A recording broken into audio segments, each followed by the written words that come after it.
pastor of a growing congregation, but his church, let's just say it's out of this world. Welcome, Pastor TJ Soto. Oh, thanks for having me. It's great to be here. Okay, so you are the first pastor of a virtual reality church. Yes, my wife and I, just to back up, we're pastors at a physical church in Pennsylvania, part of the mega church ministry there. Thought we were going to plant physical churches out of that, but realized God wanted us to do something that we wouldn't even imagine, which is plant churches in virtual reality, and that's what we did, virtual reality. So what does that mean, virtual reality? Well, in a simple way, it's kind of, you're putting on these goggles or a headset, and you're looking through, and the reality that you see is being replaced with another reality, another virtual world. So when you put on these VR headsets, you can look left, right, up, and down, and it's very immersive. And there's no shortage of YouTube videos of people like jumping and screaming and falling over because it feels real. Yeah, so we have some footage of what this virtual reality church looks like. And so explain what we're seeing right now. Yeah, so this is my avatar in VR, and this is some of my church members are behind us. We're doing a welcome video here.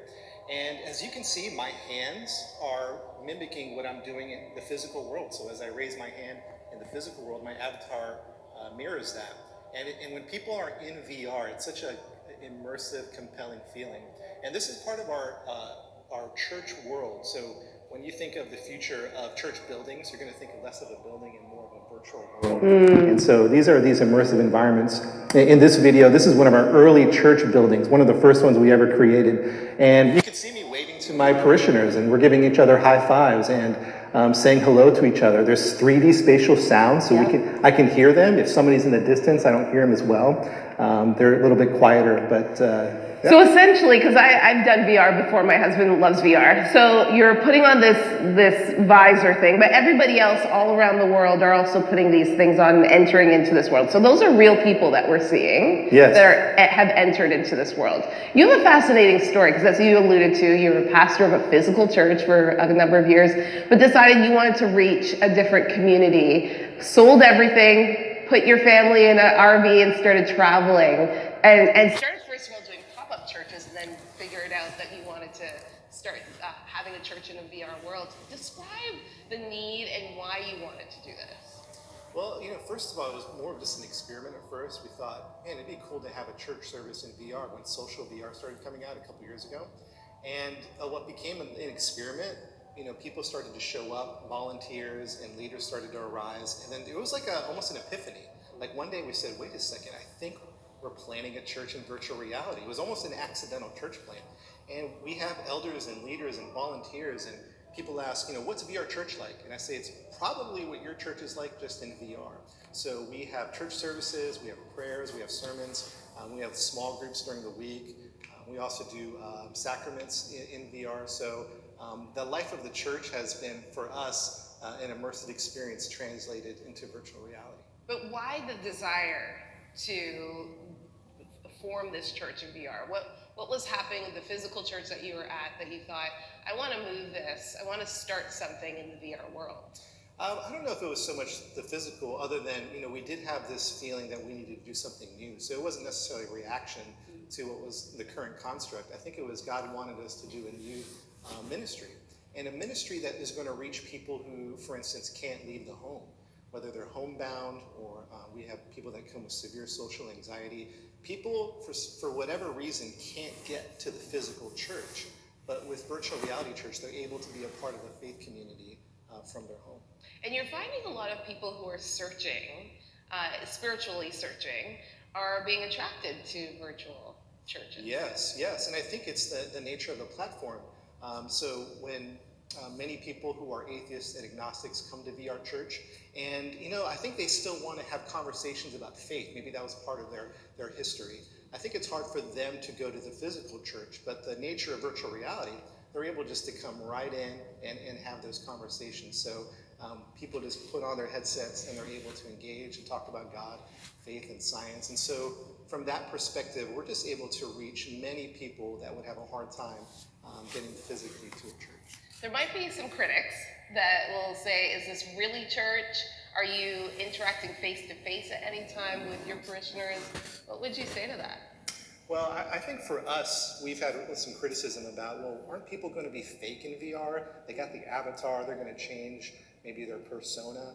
And what we found is it's the complete opposite. People are super authentic. There's something about the avatar that there's a sense of anonymity, and with that anonymity leads to deep authenticity. So we're having these deep personal conversations. As a matter of fact, my friend was watching me preach one time, and afterwards a teenager from Boston came up and started talking about depression and suicide and the struggles that he's having. And my friend was like, he just met you. How is he talking about these deep issues right off the bat? And I said, it's the nature of virtual reality. So you take that one story and multiply it 1,000 times over of just this ministry we're able to have where people feel comfortable to be themselves and to be authentic. So on a Sunday, I get up, I get dressed, I get my family dressed, I go to church. When you get up on a Sunday, what happens? So when we get up on a Sunday, I do a lot of time preparing for the sermon, making sure my leaders and volunteers are well equipped.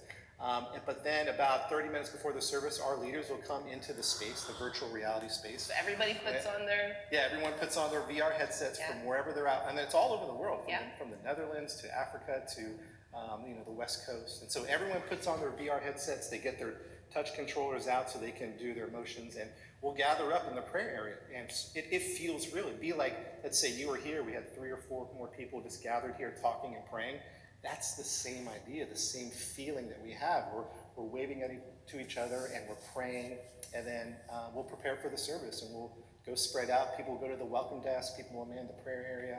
I'll get ready for the sermon slides. And so it's just like you would see a church staff preparing for their live service. That's what we're doing. Wow. And so is there a connection throughout the week? Like I would go to a home church. Are there cell groups?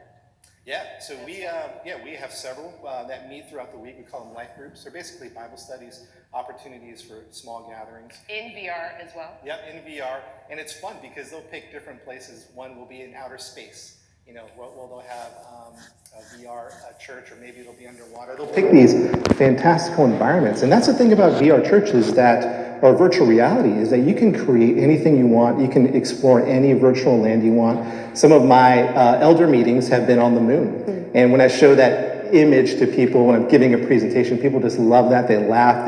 They see a bunch of elders like hanging out in this moon station. And so VR is going to provide a lot of opportunities, not just to connect socially, but to explore these amazing virtual worlds. I've also seen baptisms being done at your church as well, in the VR world. Well, actually, to think about baptisms, we took some time to get to that conclusion. Is that viable? Is that right for us? Because I don't think it's ever been done before, a baptism in virtual reality. So we had our elders get together, we had the discussion, and really quickly came to the conclusion that yes, because of the immersive feel that you have when you're underwater and the experience that you have, that baptisms are for us. And some of our favorite services of the year have been our baptism services. A gentleman who was addicted to heroin for over 10 years was able to get baptized. There was maybe a disconnect at his local church, but he wanted to get baptized.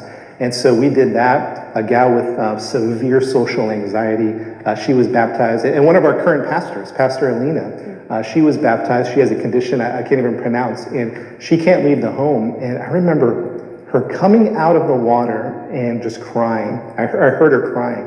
And later on she said, I never thought I'd be able to get to do all this. I never thought I'd be able to get baptized or be a part of the life of the church.